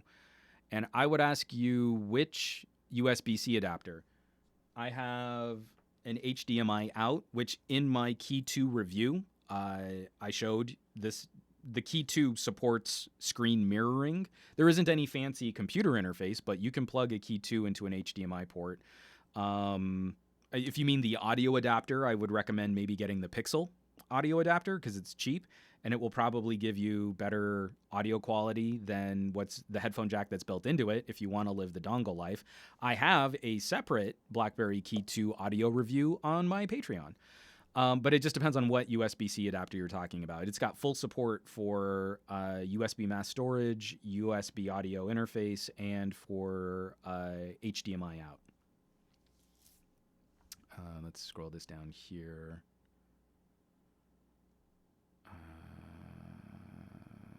Sorry, there are a couple good questions I do want to get to. From Goran Petrovic. Juan, what's the biggest problem for LG? They actually don't care how their phones are selling. LG acts like they accidentally have smartphone business too. So I'm actually pretty good friends with a number of international LG PR reps. And that's really not true. LG, especially in South Korea, cares very much about how their products are received and what features they're trying to build their products on. If you look up LG South Korean videos, they've got some phenomenal resources for South Korean smartphone fans to showcase things like the quad DAC and the boombox mode and the camera features and the camera settings. What I've never been able to understand is why LG International doesn't follow that same kind of passionate discussion. For the launch of the V20, there was a video that came out in South Korea. It's like a mini documentary where they're hooking people up and doing brain scans of them listening to higher quality audio. So like listening to audio on one phone, listening to audio on an LG, and you can see like how the brain is starting to interpret and interact with different pieces of information when you improve fidelity. Obviously, that's a very self-serving advertisement for the quad DAC and the V20, but I didn't see anything in there that I would point to and say like, well, that was obviously false and they're lying or they're misrepresenting what their phone can do. Like, having studied the headphone output on these phones, there is something real special about LG's current relationship with ESS, that Saber DAC that they put in their phones. But that never seems to leave South Korea. As soon as you get into the European markets, you've got wacky commercials. As soon as you get into the North American markets, you maybe don't get any commercials, or you get Joseph Gordon-Levitt drumming in a subway. Like, you don't have any kind of discussion beyond that. And it's sort of, you know, like, let's treat our potential United States customers like infants and do fun, lighthearted, frivolous, feel-good, emotional ads instead of doing like what Apple does really well. They'll make a whole commercial about one feature. Where is that commercial on an LG G7 that shows it has the absolute objective? There's no room for debate. It is objectively the best headphone output on any modern smartphone. It rivals significantly, it rivals expensive standalone music players. It's that good. And then you don't have to carry two gadgets. It's, if you like your ears, you should be using an LG, right? If you're into music. Where is that commercial? The LG commercial that we got in the United States had Aubrey Plaza using Google voice actions to take a selfie, which isn't unique to the LG. Any phone with Google Assistant can do the same thing.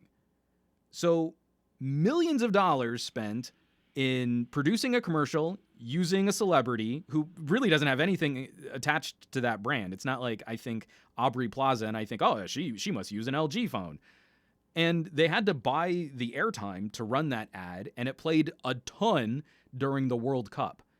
Millions of dollars, and they barely showed the phone, and they didn't show you anything unique to the phone. I'm at a loss. I don't know how to help LG anymore. Like, it seems so obvious to me, but then again, I don't know. Anyway, from Rory, they didn't even sell the V20 in Europe. Gabaletta. Or you have weird Jason Statham ads. Those ads were terrible. Again, for an abortive concept, too. A modular phone that needed to be rebooted because you had to remove the battery to swap out a modular bit. From Rowit, LG has the best DAC and camera approach. I think I'm inclined to agree. I'm doing this challenge with TK where I'm using the P20, and the camera is amazing. This is going to be a great camera review. Be on the lookout for that, because the P20 Pro camera review is going to be one of my all-time most favorite smartphone cameras to talk about. It's going to be a Patreon exclusive. But I'm worried that it's not as complete a smartphone experience as what I had with my my G7. From Tepish, will Huawei ever catch up in terms of... Will Huawei ever catch up in terms of OS as well? How good... will Huawei ever catch up in terms of the video quality on flagships compared to their peers? And I hope so. I'm hoping that's what we'll see for the next generation Kirin. Doing a die shrink, improving some of the graphics processing performance. I'm hoping that will be a step towards Huawei producing better video. From Aditya Anil. Someone call LG now. Tell him to stop giving cakes and free stuff to Lewis and Linus and get them onto the SGGQA. I could go and call. Actually, I know an international director of PR, and then I know some of their European and American PR reps. I mean, I've told them. It's not like they don't know. That's how I feel. But again, they'll send the phone to me late. Everyone will have already spent a week talking about how you shouldn't buy it. I'll finish my review. It takes me another week to at least get a camera review out the door. And then by that time, we're talking about something else. So let's say there's a V40. Here's how it's going to go down. The V40, it's going to be announced. LG is going to take a month to get pricing and shipping availability. Then they'll give pre-release hardware to a bunch of guys like MKBHD and Unbox Therapy and Jerry Rig Everything. And those guys will do what they do. Lewis will tell you why you shouldn't buy it, because he tells you why you shouldn't buy every phone. MKBHD won't even review it. He'll just do a first impressions video on it, and then that won't get as good a response as his OnePlus videos will. So he'll go back to doing like top 5 bestest cameras, and then he won't include the LG. And then Jerry Rig Everything will destroy the phone. And I don't know what you really glean from that, but it's fun to watch. It's fun to watch as he holds a lighter up against a screen, because that's something that happens a lot. You know, I had phones melting in 100-degree heat while I was out shooting a camera review, and I just kept thinking the whole time, like, it's a good thing that Jerry Rig Everything put a lighter up against the screen, because now I know how my Note 4 is going to handle 100-degree weather while I'm shooting UHD video, because it's simpatico. It's 1-to-1. It's a benchmark at this point. And so, you know, that'll all happen before, during the pre-release. I'll probably get my hands on a V40 after the actual public release, which means it'll be about that month interim. 2 weeks after that, I'll have my first video out, which means it'll have been 6 weeks since MKBHD did his first impressions video, did his not a review of it, and then my video will go on and get like 20,000 hits. But it'll take me a week to produce it. So it'll be a week's worth of work to get a video that maybe makes me $1.73. So that's the game right now. I don't know what LG's doing. It makes me sad. Let's see. From Basanta, what about the Michael Fisher review video? Michael Fisher, I think, still does a pretty reasonably job of staying consistent. That's my biggest problem with a lot of other commentators, is they'll criticize a phone for something like the notch. And then when one of their favorite brands comes out with the notch, then you'll see a whole flurry of headlines. It's time to get over this notch hate. You know, iPhone. Oh, the notch is terrible. LG. Oh, why would LG ever put a phone with a notch out? OnePlus 6. You know what? I'm starting to like the notch. Pixel 3. You know what? The notch isn't that bad. I like having more screen, even though you don't really, and you have less room for notification icons, alerts, the time, the clock, signal strength. Who needs those little bits of at-a-glance information? You don't need to see if you've got signal reception or battery life. Give me pointier bat ears. That's what I want. I want bigger notch. See, that's what I mean by when a reviewer is not being intellectually honest or internally consistent. So that kind of stuff bothers me. It's why I make such a big deal out of pointing back to some of the videos that I did like 5 years ago. 5 years ago, I was complaining about phones with bezels getting too small. 5 years ago, I was complaining about products coming out made out of brittle materials like glass. It's just, you got to stay honest. And I don't think you stay honest when you play the SEO game, because that means you have to like when OnePlus goes to a glass back and puts in a notch. You have to like it if you've made yourself Team OnePlus. I love the OnePlus 6, despite having a glass back and having a notch, because that really bothers me. And Gabaletta is absolutely on point in the comments.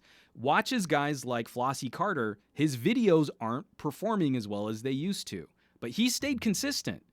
He has his likes, he has his dislikes, and he's phenomenally articulate at expressing what he likes and what he doesn't. And then it's up to you as the consumer to say, like, well, I agree with that or I disagree with that. But you know that Flossie's coming from some place where he's not gaming his opinion to fit some kind of SEO. And you know he's not gaming his opinion for SEO because his videos aren't performing as well. He's not playing the SEO game. That's the game, man. That's where we're stuck right now. And that's where I have a problem. I think Michael Fisher, again, circling back to that comment, I think Michael Fisher does a much better job than most of the top tier popular content creators of staying internally consistent. I don't always agree with his likes and dislikes. And sometimes I think he's reaching for witticisms more than trying to deliver insightful commentary. But I've never been able to point to something where he flip-flopped on an opinion because I felt like he was trying to get better YouTube metrics out of it. I think he just does a nicely consistent job of expressing his opinions. Oh, I got a super chat from YouTube editor, big RTS fan. Thanks for suggesting Forged Battalion. Oh man, Forged Battalion is so good. A couple weeks back, I shared a stream of trying to play EA's abortive version of a Command and Conquer mobile game. Some little glimpses of what could potentially be a good game, completely ruined by EA loot crate box random number generator gambling mechanics. I almost cried in part of that live stream, how upset I was at what they made a Command and Conquer game out of. But those of you who like real-time strategy, again, I cannot express enough. I gave away a copy of Forged Battalion on my last podcast. I was so entranced with this game, and I got an extra copy through Humble Bundle. That's another affiliate that you can get cool games and also support production on my channel by going to SomeGadgetGuy.com, click on support SomeGadgetGuy, and then there's a link for the Humble Bundle if you want a bunch of cool video games. Forged Battalion is amazing. I also have to throw a shout out to my buddy Andrew Wallace, who sent me an early birthday present, the entire EA Command and Conquer collection, from the very first Command and Conquer all the way through Generals and some of the not so great like Command and Conquer 4.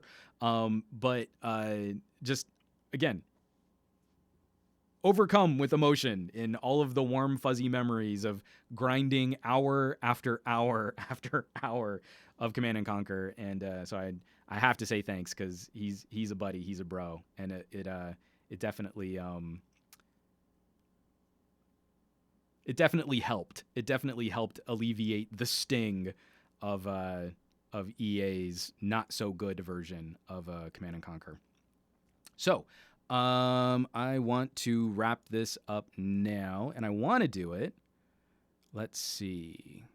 Oh, I don't have a photo for this. Oh, guys, I suck. I suck so bad. But want to set the stage for this.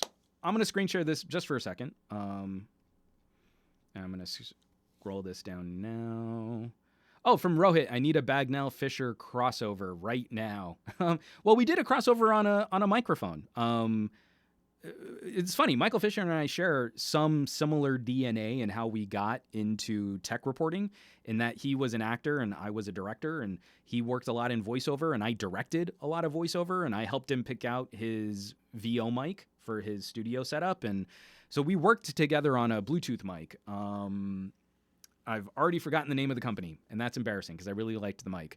But MicMe, the MicMe, MIKME. So if you check that out, you'll see me guest star in one of his videos to talk about recording technology. So you should do that. Steve Roche, you should do a video series called Painfully Honest Gadget Guy. I think Painfully Honest has his whole series of Can You Trusts, and I don't really feel like I need to wade any further into that than I really want to. From Rory, don't lie, Juan, I saw you cry. I got really choked up. Again, this is such a franchise that meant so much to me. I was playing this Command and Conquer game, actually having a few moments of like, this could be really fun, and then just crashing right back into reality as to how much I hated some of the choices they made in the microtransaction side. But yeah, okay, sorry. We need to wrap this up. Get this back here. I need to drink some water out of my other really awesome Megapickle mug here in green.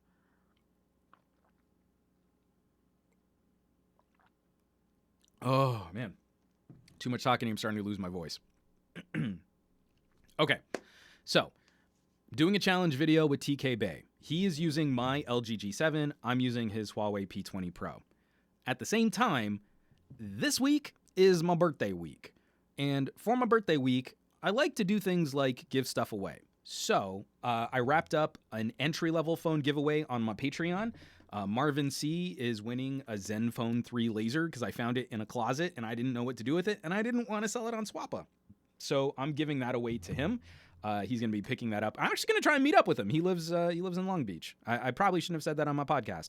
But I'm going to try and meet up. Maybe we'll get a selfie out of it. It'll be fun. Now, we have a bigger contest coming up between TK Bay and I need to look this up, and Jordan Keys. So I don't know. Let me pull up Jordan's YouTube channel here, and I'm gonna mute it so that I can screen share, because you guys know TK. Hello and welcome back to the but channel. You should know Jordan. Jordan is another phenomenal tech producer. Guys, and welcome and we're going to be working together on a little contest back here. to the channel. Back to school, smartphone giveaway. The 100,000 Good times. giveaway I was working We've got some on fun stuff to did give end. away. The two winners were selected. One Jordan was here in the has US. I think I still have the audio up. Jordan has an essential phone to give away.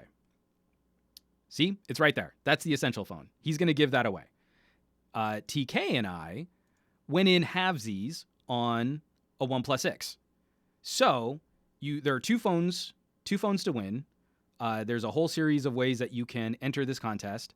But I want to point out specifically, when you look at this contest page, you're going to see these main 6 options.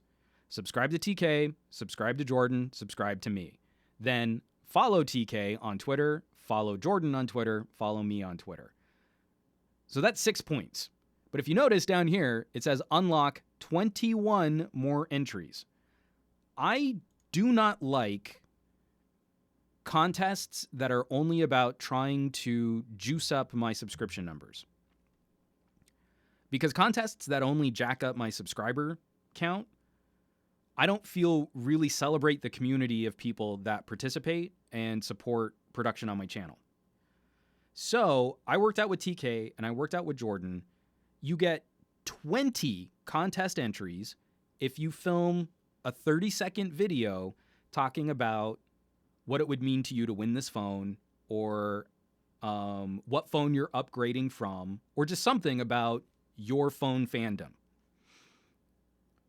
I always make it a provision in my contests that I'm not going to let a winner be just a contest entry account.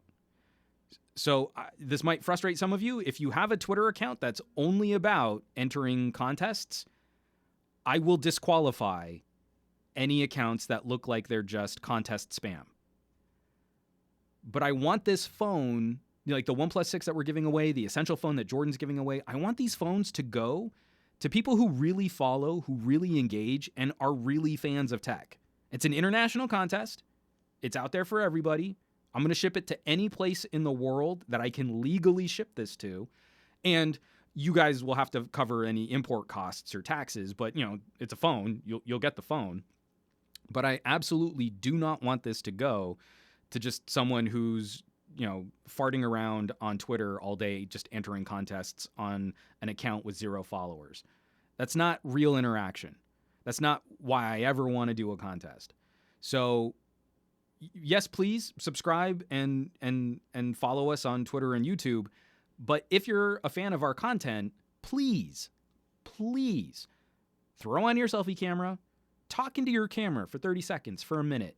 Talk about what you love about your phone and what you would love to upgrade, or talk about what you hate about your phone and what you hope you can change with a OnePlus 6 or an essential phone. Engage and share that link with us. And that's 20 contest entries instead of just the normal 6 that a bunch of looky-loo people are going to do. A lot of people are going to look at those main 6 entries, just do those and fart off, right? It's super easy. You just subscribe to a bunch of stuff and you don't have to do anything. but that's not really the community, right? The community, we do things, we participate, we talk to each other, we joke and laugh and argue and do a whole bunch of stuff. So I'm letting you know there's an easy way to get way more contest entries than just the 6 that are up on that page. So that's the game. That's the contest. 2 cool phones, back to school, a OnePlus 6, an essential phone. Both of them would be fun. Or if you win them and you can't use them, sell them. You'll get some sweet cash you'll get some sweet cash for the OnePlus 6. You'll get some okay cash for the essential phone because they're selling pretty cheap these days. But I'll have a link to this contest under this podcast after the podcast is finished formatting, and I'm going to have a video going out tomorrow just announcing the contest and basically just saying everything that I just said right here, but with a proper script and with more focus and with less rambling. So that's the gig. From Elias 2, would be better if our videos were featured in some videos. I'm actually wholly expecting to be ripping off anything that you guys post public. and anyone who wants to send me a video message, I've featured video messages on this podcast before. Someone asking me about recording equipment, and I can't remember his name now. Dang it. He was asking me about live streaming from mobile phones. Did this great walkthrough of his studio, was showing me all of his recording equipment. Now I can't remember who it was because my brain is Swiss cheese. But if you guys want to send out video shout outs, or you want to send me audio and you want that to be featured in the podcast, I've done it before. I'll do it again. I can't make you do it. You have to make it and then send it to me. But then I'm happy to feature it because I love seeing what you guys come up with. Let me get this out of the way here. From Omkar. Yeah, but both phones have notches. LOL. Yeah, after all my rants about notches on phones. But again, like I said, I like my OnePlus 6 despite the notch. It's a powerhouse little phone. And I'm stoked to be giving one away. So from Sean Vega Velez, that essential phone will get you ramen noodle money. You'd eat real well selling an essential phone and then using all the proceeds of that phone to buy ramen. You would eat well for a while. So check out the contest. Like I said, I'll have links down below. And I think that's going to wrap it up, guys. Lots of stuff coming out this week. I'm going to be on Fox tomorrow, foxla.com, talking about back-to-school tech in general. You want to outfit your dorm room. We're going to be following up on that. On Thursday for Newegg, we're going to be doing some retro gaming. So hopefully I'm going to school Trisha. I think we're going to do Super Contra.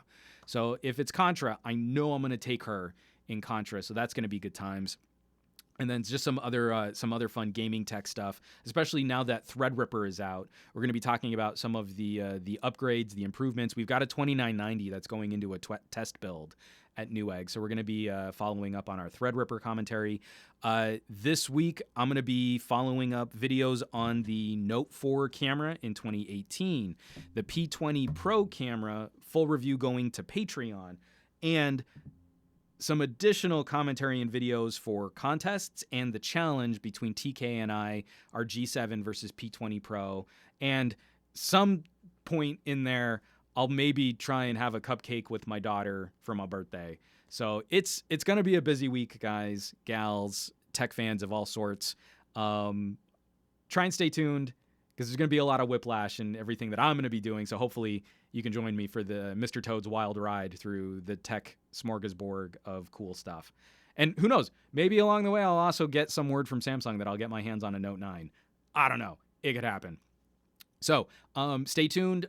Be sure to check out the contest. Check out everything that's going on. SomeGadgetGuy on Twitter, on Instagram. SomeGadgetGuy.com for all of this sort of the hard-hosted videos. You can keep up with what I'm doing. And then also resources for how you can support production on this channel. Patreon.com/SomeGadgetGuy for that direct contribution, that community where I've been doing contests, camera reviews, audio reviews, all that fun stuff.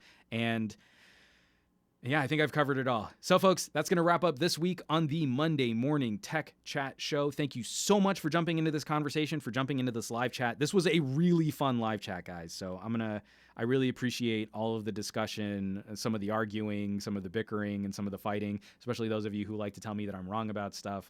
It's always keeping me on my toes. And I will catch you next week, same bat time, same bat channel, for another SGGQA Monday morning tech chat show. Have a great tech week. Be well. I'll see you on the next podcast.